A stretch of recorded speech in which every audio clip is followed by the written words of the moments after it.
బంగ్లాదేశ్ తాత్కాలిక ప్రధానిగా మహ్మద్ యూనిస్ కాసేపట్లో ప్రమాణ స్వీకారం చేయనున్నారు. 15 మంది మంత్రులతో ఆయన ప్రమాణ బాధ్యతలు తీసుకోనున్నారు. షేక్ హసీనా బంగ్లాదేశ్ ప్రధాని పదవికి రాజీనామా చేసిన తర్వాత సైనిక పాలనలోకి వచ్చేసింది. అయితే రాజకీయ పార్టీలతో చర్చించి అక్కడ తాత్కాలిక ప్రభుత్వాన్ని ఏర్పాటు చేయడానికి సిద్ధమయ్యారు. షేక్ హసీనా మాత్రం ఇందుకోసం మహ్మద్ యూనిస్ పేరు ఖరారైంది. ఆయన పలు సేవా కార్యక్రమాల్లో పాల్గొన్న వ్యక్తి కావడంతో పాటు బంగ్లాదేశ్లో పారిశ్రామికవేత్త కూడా కావడంతో ఆయన పేరును ఖరారు చేశారు.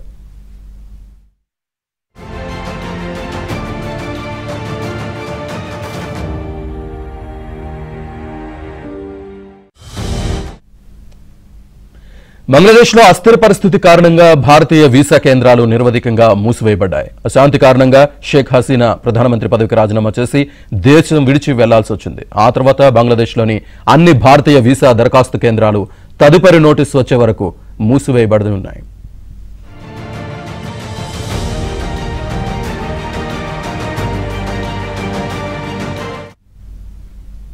మరోవైపు బంగ్లాదేశ్లో పరిస్థితుల్ని అదుపులోకి తెచ్చేందుకు అక్కడ సైన్యం, పోలీసులు ప్రయత్నిస్తున్నారు.